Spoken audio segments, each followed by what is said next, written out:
नमस्कार दोस्तों, स्वागत है आपका एक बार फिर से आज की बड़ी और ताजा खबरों में। सभी खबरें सेलेक्टेड और काम की, कृपया वीडियो को लाइक करें और चैनल को सब्सक्राइब कर लें। वहीं पहली बड़ी खबर, देश में पिछले 24 घंटे में सबसे ज्यादा 6,767 नए मामले सामने आए हैं। अब तक 3,867 लोगों की मौत हो चुकी है। दरअसल दोस्तों, आपको बता दें कि देश में कोरोना वायरस के मामले में दिन पर दिन बढ़ोतरी हो रही है।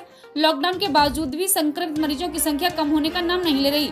देश में पिछले 24 घंटे में संक्रमित मरीजों की संख्या 6,767 हो गई, जो एक दिन में अब तक सबसे ज्यादा मामले हैं। वहीं पिछले 24 घंटे में 147 लोगों की मौत हो गई। स्वास्थ्य मंत्रालय के ताजा आंकड़ों के मुताबिक अब तक 1,31,868 लोग संक्रमित हो चुके हैं। वहीं 3,867 लोगों की मौत हो चुकी है। वहीं अगली बड़ी खबर, बंगाल में 86 लोगों की मौत, 10 लाख घर तबाह, 1.5 करोड़ लोग प्रभावित हुए, 72 घंटे से बिजली गुल हो गई। दरअसल दोस्तों, आपको बता दें कि चक्रवाती तूफान अम्फान से हुई तबाही से जूझ रही पश्चिम बंगाल सरकार ने रेलवे बोर्ड से कम 26 मई तक कोई श्रमिक स्पेशल ट्रेन राज्य में नहीं भेजने को कहा है। इस बीच बीते 3 दिनों में बिजली की सप्लाई ठप होने की वजह से नाराज लोगों ने शनिवार को उत्तर और दक्षिण 24 परगना जिले के विभिन्न इलाकों में प्रदर्शन किया है। इस बीच तूफान से मरने वालों की तादाद बढ़कर 87 हो गई है। वहीं नतीजतन पानी की किल्लत पैदा हो गई, जिससे नाराज लोगों ने जगह जगह प्रदर्शन किया है। वहीं आपको बता दें कि कुछ जगहों पर भीड़ को तितर बितर करने के लिए पुलिस को लाठीचार्ज करना पड़ा। सीएम ममता बनर्जी ने तूफान की बर्बादी को ध्यान में रखते हुए लोगों से धैर्य बनाए रखने की अपील की है। वहीं मुख्यमंत्री ममता बनर्जी ने कहा कि तूफान से राज्य की 60% आबादी प्रभावित हुई। उन्होंने कहा कि तूफान की वजह से लगभग 1.5 करोड़ लोग सीधे प्रभावित हुए हैं और 10 लाख मकान नष्ट हो गए। यह संकट का समय है, लोगों को धैर्य रखना चाहिए और इस मुद्दे पर कोई राजनीति नहीं होनी चाहिए। वहीं पश्चिम बंगाल सरकार ने तूफान में हुई बर्बादी के बाद जरूरी सेवाओं को ठीक करने के लिए सेना, रेलवे, पोर्ट ट्रस्ट से सहायता मांगी है। गृह विभाग ने शनिवार को अपनी ट्वीट में कहा कि जरूरी सेवाओं की बहाली के लिए सरकार ने अपनी पूरी ताकत झोंक दी है। इसके लिए सेना से सहायता मांगी गई। बिजली और पानी की सप्लाई की मांग में राज्य के विभिन्न हिस्सों में हुई विरोध प्रदर्शनों को हिंसा के बाद सरकार ने ऐलान किया है। वहीं अगली बड़ी खबर, ईद पर मुस्लिम धार्मिक नेताओं की सोशल डिस्टेंसिंग बनाए रखने की अपील, सुरक्षा में तैनात होंगे अतिरिक्त जवान। दरअसल दोस्तों, आपको बता दें कि इस बार ईद रविवार और सोमवार को पड़ने की संभावना है। सामान्य तौर पर ईद के दौरान बाजारों में भीड़ भाड़ बढ़ जाती है, लेकिन इस बार संक्रमण का खतरे को देखते हुए मुस्लिम धार्मिक संगठनों ने सोशल डिस्टेंसिंग बनाए रखते हुए ईद मनाने की सलाह दी है। दरअसल मुस्लिम समुदाय के प्रमुख संगठन जमीयत उलेमा हिंद ने कहा कि सभी मुस्लिम भाइयों को कोरोना संक्रमण को देखते हुए भीड़ भाड़ से दूर रहना चाहिए। इस दौरान सोशल डिस्टेंसिंग बनाए रखने के लिए मुस्लिम बहुल इलाकों में अतिरिक्त सुरक्षा बलों की तैनाती की जाएगी। वहीं संगठन के राष्ट्रीय प्रमुख मौलाना असरद मदनी ने अपने घरों में रहकर नमाज अदा की है।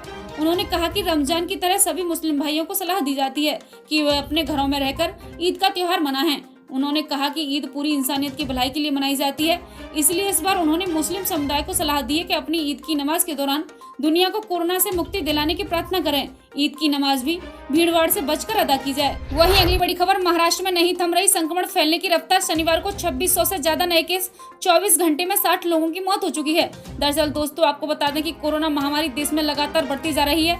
मौजूदा समय में कोरोना का संक्रमण सबसे ज्यादा महाराष्ट्र में देखा जा रहा है। यहाँ अब तक कोरोना संक्रमितों की संख्या 48,000 के करीब पहुँच गयी। शनिवार को महाराष्ट्र में 2,608 नए मामले सामने आए। वहीं अब तक 13,404 लोगों को इलाज के बाद घर भेजा जा चुका है। शनिवार को महाराष्ट्र स्वास्थ्य विभाग की ओर से दी गई जानकारी में बताया गया, अब तक प्रदेश में 47,910 लोग कोरोना से संक्रमित हुए हैं। वहीं शनिवार को 2,608 नए मामले सामने आए। शनिवार को कोरोना से मरने वालों की संख्या 60,000 रही और 821 लोग इलाज के बाद ठीक हो गए और उन्हें घर भेज दिया गया। राज्य में अब तक 1577 लोग कोरोना के संक्रमण से अपनी जान गंवा चुके हैं। वहीं राज्य में लॉकडाउन का पालन कराने में जुटी महाराष्ट्र पुलिस गंभीर रूप से इस महामारी की चपेट में है। महाराष्ट्र में कोविड-19 अब तक अधिकारी समेत कम से कम 18 पुलिस कर्मियों की मौत हो चुकी है। विभाग के एक अधिकारी ने बताया कि अभी तक विभाग के 174 अधिकारियों और 1,497 अन्य कर्मचारियों समेत 1,671 कर्मी संक्रमण का शिकार हो चुके हैं। उन्होंने कहा कि पुलिस विभाग के संक्रमण और इससे हुई मौत के सर्वाधिक मामले मुंबई पुलिस में सामने आए हैं। इसके बाद ही उन्होंने बताया कि अब तक कोविड-19 से ग्रसित कम से कम 42 पुलिसकर्मी और अधिकारी, 499 कांस्टेबल उपचार के बाद स्वस्थ हो चुके हैं। वहीं अगली बड़ी खबर, ग्रीन व ऑरेंज जोन में जुलाई में स्कूल कॉलेज खुलने की संभावना, अगले हफ्ते गाइडलाइन हो सकती है जारी। दरअसल दोस्तों, आपको बता दें कि वैश्विक महामारी कोविड-19 के लॉकडाउन के बाद जुलाई में स्कूल और कॉलेज खुल सकते हैं। हालांकि शिक्षण संस्थान खुलने पर प्राइमरी कक्षा तक के छात्रों के स्कूल आने पर रोक संभव है।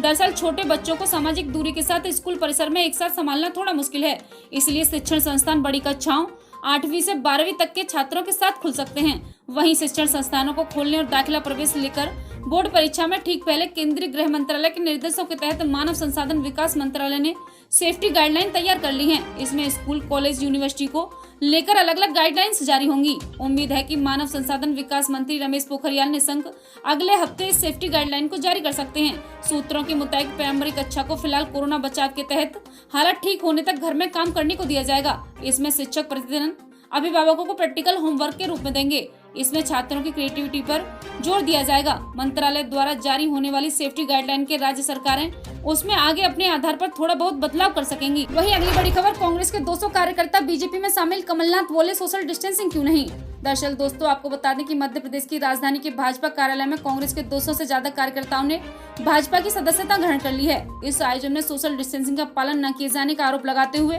पूर्व मुख्यमंत्री कमलनाथ ने सवाल किया है कि क्या सारे नियम कायदे गरीबों के लिए हैं। वहीं भाजपा के प्रदेश कार्यालय में आयोजित समारोह में सांची विधानसभा और रायसेन नगर ग्रामीण के सैकड़ों कांग्रेस कार्यकर्ता और पदाधिकारी शनिवार को भाजपा में शामिल हो गए। मुख्यमंत्री शिवराज सिंह चौहान, भाजपा प्रदेश अध्यक्ष व सांसद विष्णु दत्त शर्मा ने उनका स्वागत कर पार्टी की विधिवत सदस्यता दिलाई। इस मौके पर पूर्व मंत्री प्रभुराम चौधरी एवं रामपाल सिंह विशेष रूप से उपस्थित थे। वहीं अगली बड़ी खबर, दिल्ली सहित इन राज्यों में रहेगी भीषण गर्मी, जानिए कब मिलेगी राहत। दरअसल दोस्तों, आपको बता दें कि मौसम विभाग ने रविवार को राजस्थान के कई हिस्सों में भीषण गर्मी दर्ज की जाएगी। वहीं पंजाब, हरियाणा, चंडीगढ़, दिल्ली और विदर्भ में सभी क्षेत्रों में हवाएं गर्म चलेंगी। अगले 4 से 5 दिनों तक मध्य प्रदेश, छत्तीसगढ़, उत्तर प्रदेश और आंध्र प्रदेश में तटीय इलाकों में, तेलंगाना और मराठवाड़ों में हीट वेव कंडीशन रहेगी।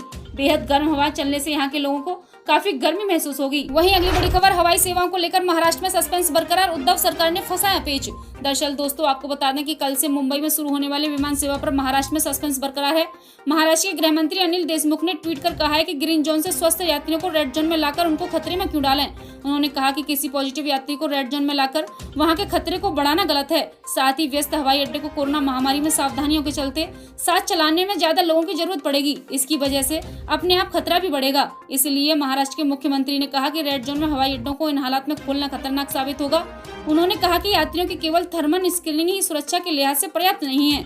इसके साथ साथ रिक्शा, टैक्सी, बस को बड़ी तादाद में चलाना भी असंभव है। साथ ही किसी पॉजिटिव यात्री को रेड जोन में लाकर वहां के खतरे को बढ़ाना गलत है। वहीं अगली बड़ी खबर, रेलवे ने 1 मई से अब तक चलाई 2570 श्रमिक स्पेशल ट्रेनें, 32 लाख प्रवासी मजदूर पहुंचे गृह राज्य। दरअसल दोस्तों, आपको बता दें कि कोरोना महामारी के प्रकोप को रोकने के लिए देश भर में लॉकडाउन लगाया गया था। लॉकडाउन के कारण तकरीबन 2 महीने से भी ज्यादा समय से देश भर में कई उद्योग और व्यापार ठप पड़ गए थे। इसके साथ ही लॉकडाउन के मजदूर वर्ग को सबसे ज्यादा प्रभावित किया गया था। देश भर में कई हिस्सों में रोजी रोटी कमाने गए मजदूर लॉकडाउन में काम न होने के कारण भूखे रहने को मजबूर थे। वहीं कई मजदूरों ने पैदल ही घर का सफर शुरू कर दिया था।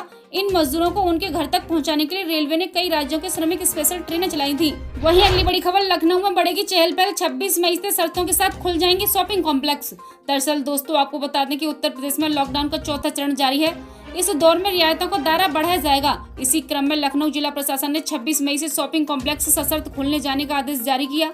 जिलाधिकारी अभिषेक प्रकाश ने शनिवार को इस बारे में जानकारी देते हुए कहा कि कंटेनमेंट जोन या रेड जोन में आने वाले शॉपिंग कॉम्प्लेक्स बंद रहेंगे। इसके अलावा परिसरों में सेंट्रलाइज एसी चलाने की मनाही होगी। ये शॉपिंग कॉम्प्लेक्स सुबह 7 बजे से शाम 7 बजे तक खुले रहेंगे। सोशल डिस्टेंसिंग का सख्ती से पालन करना होगा। जिलाधिकारी ने बताया कि 65 साल से अधिक उम्र के लोगों को, 10 साल से कम उम्र वाले बच्चों, गर्भवती महिला और शॉपिंग कॉम्प्लेक्स में प्रवेश की अनुमति नहीं होगी। हर परिसर के प्रवेश द्वार पर थर्मल स्कैनर और सैनिटाइजरों की उपलब्धता अनिवार्य होगी। उन्होंने कहा कि हर दुकान के स्टाफ के लिए दस्ताने और मास्क पहनना अनिवार्य होगा। दुकान पर आने वाले हर ग्राहक के बारे में सारी जानकारी दर्ज की जाएगी। शॉपिंग कॉम्प्लेक्स में आने वाले किसी ग्राहक में अगर कोविड-19 से जुड़े लक्षण मिलते हैं तो दुकानदार को अनिवार्य रूप से मुख्य चिकित्सा अधिकारी को सूचित करना होगा। वहीं अगली बड़ी खबर, दुनिया भर में 54 लाख से ज्यादा लोग कोरोना संक्रमित, अमेरिका में मौत का आंकड़ा 1 लाख के करीब। दरअसल दोस्तों, आपको बता दें कि कोरोना वायरस से संक्रमित लोगों का वैश्विक आंकड़ा 54 लाख के पार पहुंच चुका है। वहीं महामारी की चपेट में आकर मरने वालों की संख्या 3,43,000 से अधिक हो गई है। वर्ल्डोमीटर के मुताबिक दुनिया भर में रविवार सुबह तक का कुल 54,05,186 लोग कोविड-19 संक्रमण से संक्रमित हो चुके हैं, जिनमें से मरने वालों की संख्या 3,43,983 रही। अब तक 22,47,345 लोग इस बीमारी की चपेट में आने के बाद ठीक भी हुए हैं। कोरोना संक्रमण में सबसे अधिक प्रभावित देश अमेरिका में कुल 98,683 मौतों के साथ ही संक्रमण के सर्वाधिक 16,66,828 मामले दर्ज किए गए। इसके बाद प्रभावित अन्य देशों की सूची में कोविड-19 संक्रमण के 3,49,113 मामलों के साथ ब्राजील ने रूस को पछाड़कर दूसरा स्थान प्राप्त किया है। अब रूस 3,35,882 मामलों के साथ तीसरे स्थान पर है। वहीं अगली बड़ी खबर, अब यूपी में भी मॉल्स में होगी शराब की बिक्री, योगी सरकार ने जारी किया आदेश।